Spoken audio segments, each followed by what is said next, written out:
Hello and welcome to Business 360. I'm Shireen Bhan. The headlines we're tracking this evening. A big week for the global markets. Investors tread with caution. Jamie Dimon says the banking system is stable and the current crisis is largely over after JP Morgan's takeover of First Republic Bank. The US Fed meeting starts today. The rate decision is expected on Thursday. Sensex and the Nifty gained for the sixth straight session, ending at their highest level in 4 months. IT and metal stocks lead with gains. Mid-caps outperform the blue chips. A mixed month for Motan. Maruti, Bajaj Auto and Eicher Motors post strong sales. Hero Motors miss expectations. Weak CV sales impact Tata Motors' overall numbers. The government is in the process of wrapping up the probe against 16 electric vehicle makers. Sources say there are no serious violations of the phased manufacturing program against a slew of companies, including Kinetic and TVS. That's an exclusive. The Union Mines Ministry says it will complete the auction of the lithium reserves found in Jammu and Kashmir later this year. The Geological Survey of India had discovered nearly 6 million tons of lithium reserves in February. Hindustan Zinc's proposal to buy Vedanta's international assets is now a closed chapter. Government sources tell CNBC-TV18 since the 8th ZL AGM did not take up the proposal within the stipulated period, the government considers the issue closed. Sharad Pawar steps down as the president of the NCP after 24 years. One must not be greedy, says Pawar in an emotional press conference as party workers urge him to continue. A committee of senior leaders will decide the next NCP president. The Congress party announces free electricity of up to 200 units every month. They voted to power in Karnataka. The manifesto also promises cash allowances to women who are head of a family and graduates who are unemployed in its manifesto as the state gears up to vote in a week.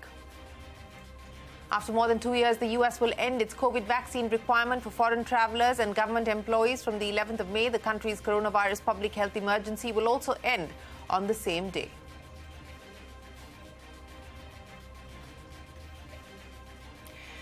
Well, let's start with what is proving to be a big week for the global markets. The two-day meeting of the US Federal Reserve starts tonight and will meet and decide on an interest rate. That decision will be announced on Thursday. Now, last week, the first quarter GDP in the US slowed to 1.1% compared to expectations of a 2% growth rate. The US government is also staring at a potential default if it does not agree on a deal on the increase of the debt ceiling by the end of the month. Another major development that's moving global markets is the rescue of First Republic Bank.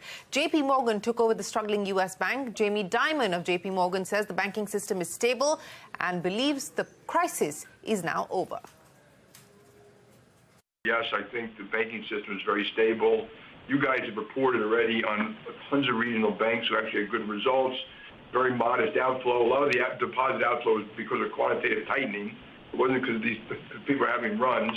There are only so many banks that are offsides this way, and I think this is, there may be another smaller one, but this pretty much resolves them all. So this part of the crisis is over.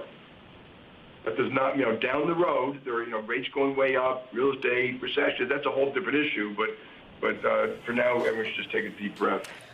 Well, that's JP Morgan's Jamie Dimon on the First Republic takeover. Back home, another good session for our markets, gaining for the sixth straight day, ending at a 4-month high. The Nifty and the Sensex rose close to 0.5%. IT and metals led from the front, with Infosys gaining the most. Mid-caps outperformed the blue chips, while banks underperformed mildly. Prashant is standing by to take us through the day's trading action. Prashant, the market starting this week on a firm footing. Well, it was a good day for bulls as we came out of a long weekend.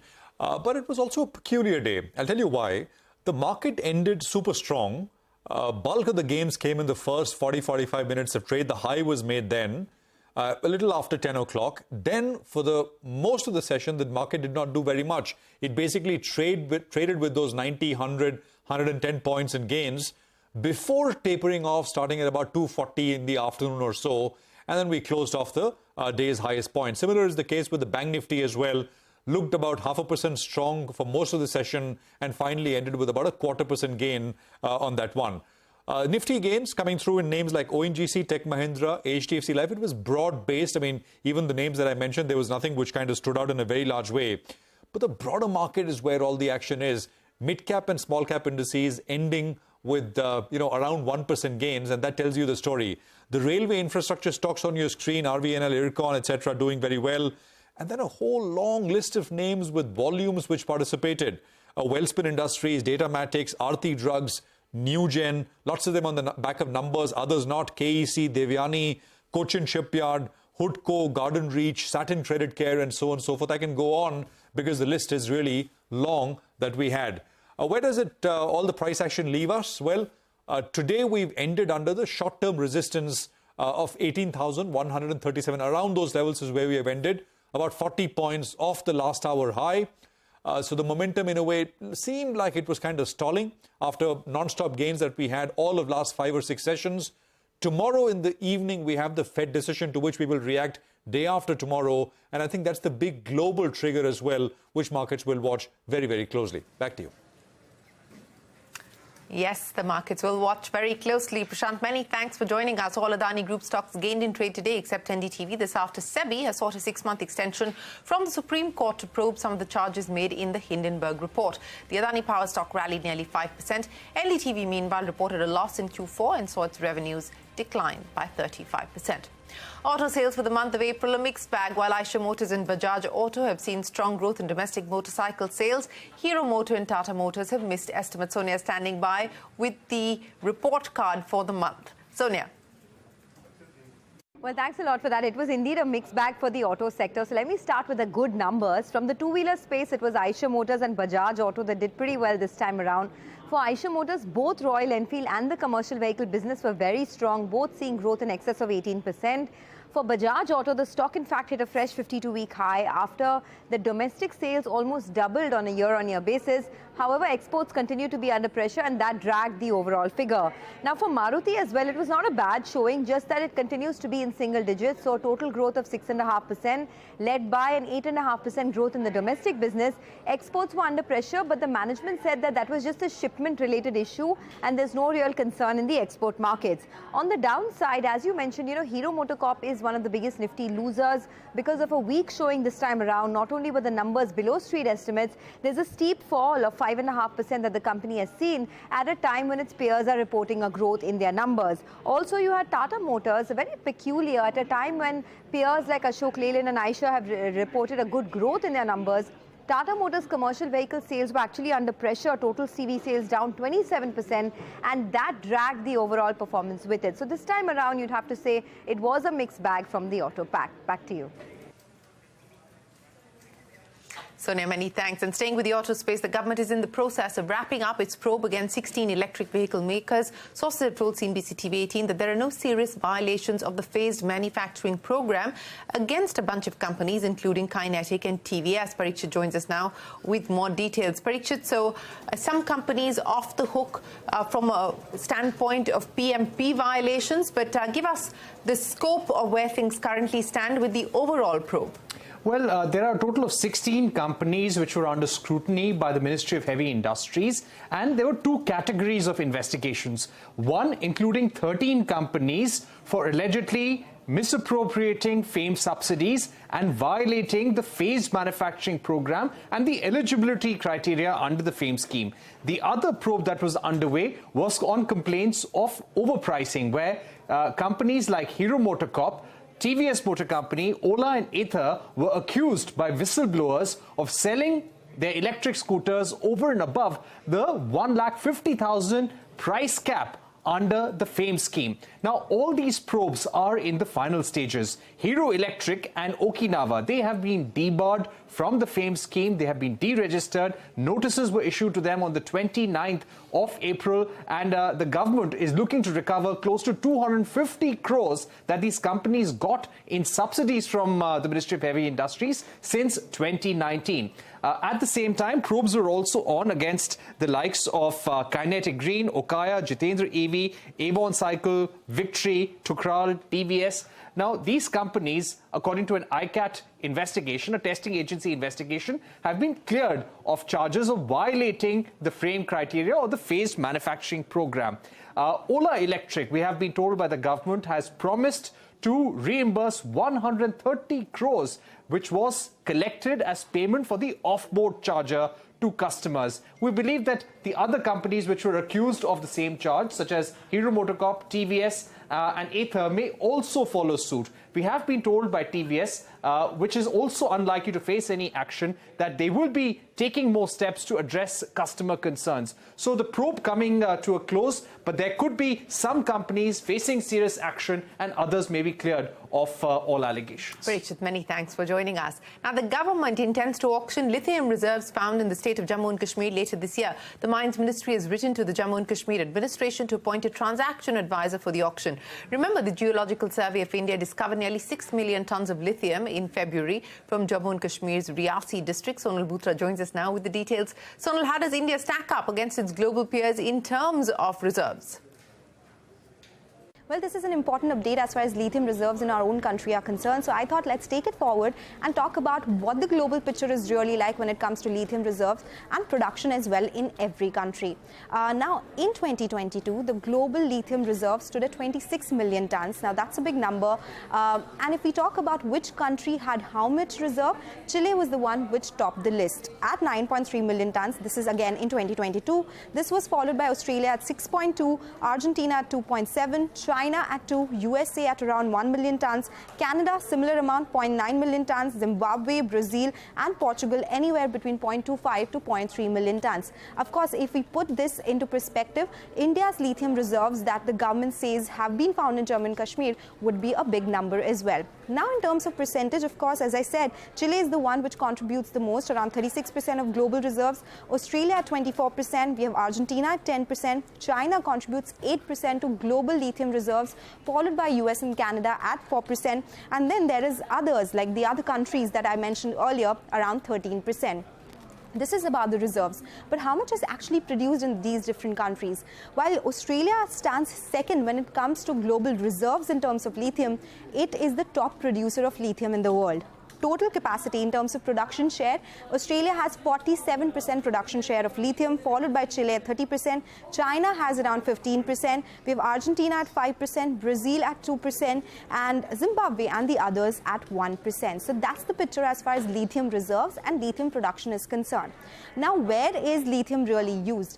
We've been talking about higher lithium demand coming in. So most of it is used in batteries at 74% of the total consumption, followed by ceramics and glasses, lubricating greases at 3%. Then we have something like air treatment, continuous casting. So the big demand that we are talking about lithium is really coming in from EVs, from the battery space. And that's why this space is something that everyone is watching out for. All right, Sonal, many thanks. So the government is hopeful that they will be able to do the auction within this calendar year. Of course, when the mining will begin is yet to be decided. GST collection for the month of April has grown 12%, hitting a record high of 1.87 lakh crore rupees. High generation of e-way bills, year-end sales and anti-evasion measures are likely to have contributed to this increase. India's unemployment rate surged to a 4-month high in April, according to the Centre for Monitoring Indian Economy. But it's not all bad news, and a closer look at the data shows that the job situation is in fact improving. Lata joins us now with more. Lata. Okay, the CMI data does say that unemployment in April is 8.11 compared to 7.14 in March. But that's not, I'll tell you why it's not bad, because it says there's a huge rise in labor participation. Labor participation has risen from to about 42% from 39.7 in March. And because more people are asking for jobs, employment rate has actually gone up by 2 percentage points. But it has not employed everybody who's asking for a job. Therefore, you have a minor increase in unemployment. So CMI's Vyas, Managing Director and CEO Mahesh Vyas, goes on to write in his report that actually the reason that people are asking for more jobs itself could indicate optimism about getting a job. He says the labor force rose by 25.5 million in April, which is quite a record. And of that, 87% of the people got jobs. But the unemployment number, the balance went to the unemployment ranks, and the numbers have risen from 34.5 to 37.9 million people. He also points out that rural jobs are growing faster than urban.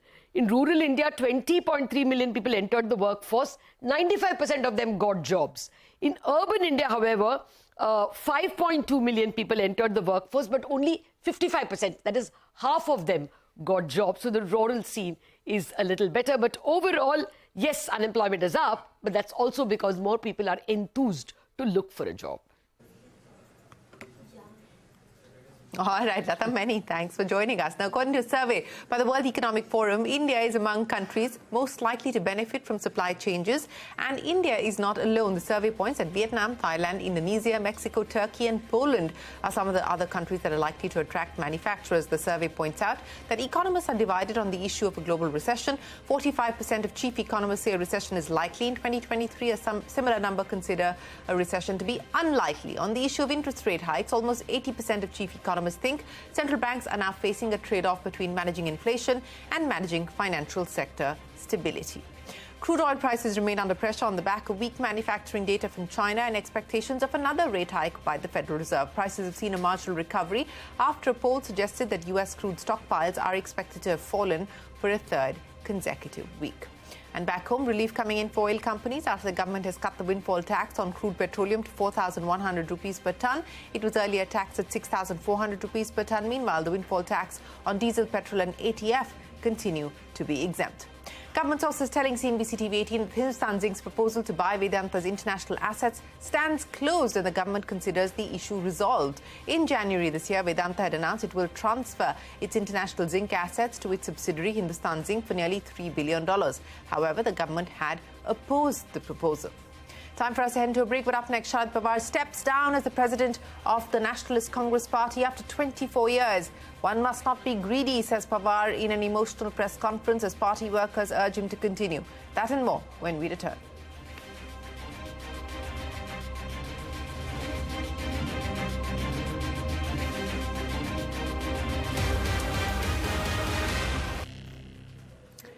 In a big surprise, Nationalist Congress Party Supremo Sharad Pawar announced today that he will step down as party chief. Speaking at a book launch of his autobiography, the 82-year-old veteran politician said it was necessary to take a step back after a long period of public life. Pawar suggested that a committee of senior leaders be formed to find his successor. Santya Gura joins us now with the latest. Santya, big surprise, and this comes even as we're seeing a dynamic political situation play itself out in the state of Maharashtra.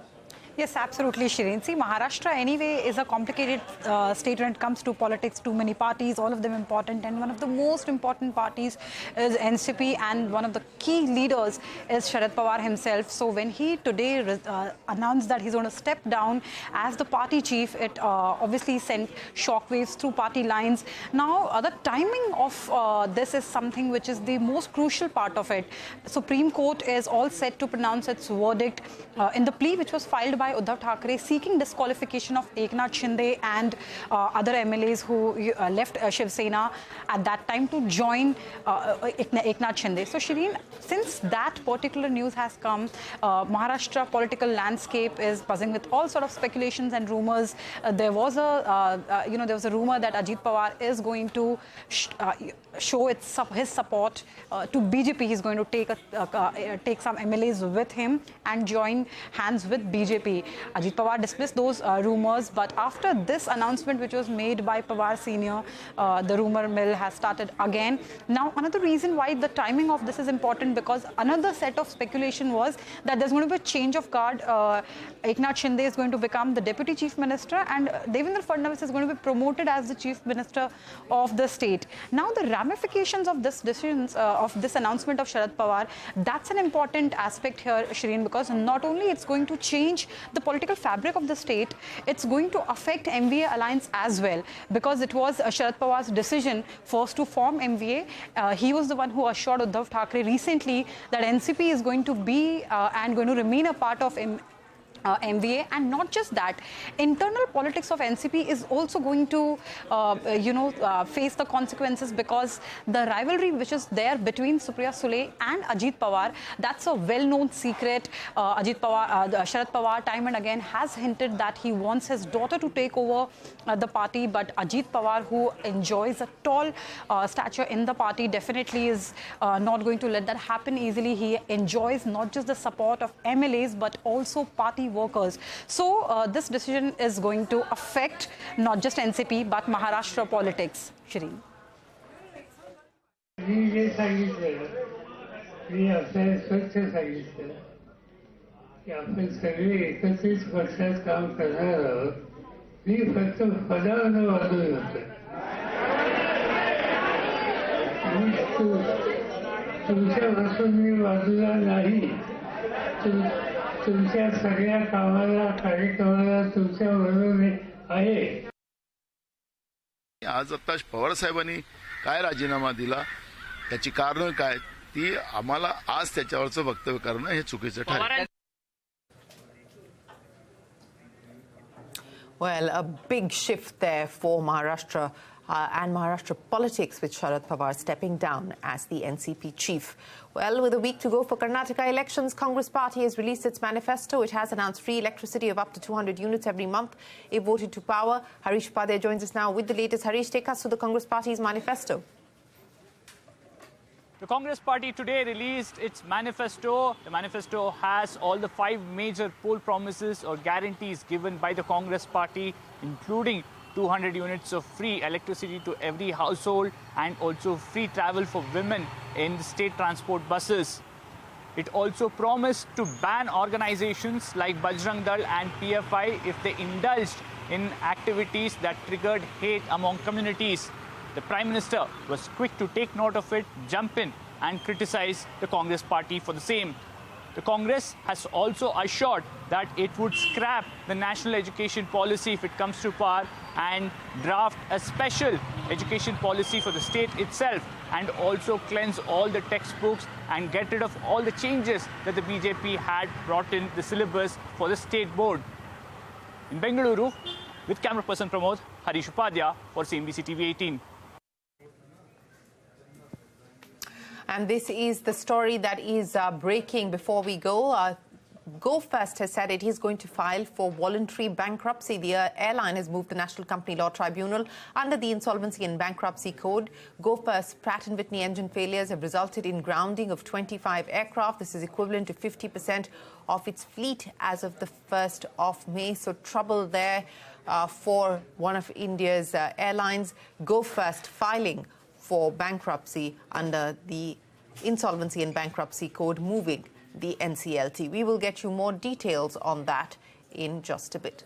A quick programming note before we go. Our award-winning show, Mad About Markets, is returning for Season 4 tomorrow on our season premiere. We turn the spotlight on the big AI hype that's taken the tech world by storm. Big tech companies betting big bucks on it while cutting down costs everywhere else. Here's a sneak peek. Man and machine fight. Who wins? My bet, Chacha Chaudhary, because Chacha Chaudhary ka dimag computer se bhi tez chalta hai. Yes, we've all read that in magazines, but we're in the age of AI. Well, does Chacha Chaudhary keep up with that or not is a big question, but are companies keeping up with it or not? Because every tech company's boardroom, that's the big discussion that takes place.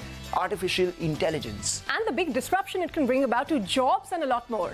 Google, Meta, Microsoft, all of them betting big bucks on AI. Is AI a transformative technology or a threat to privacy and humanity? That is going to be our focus on Mad About Markets. Stay tuned. The season premiere soon.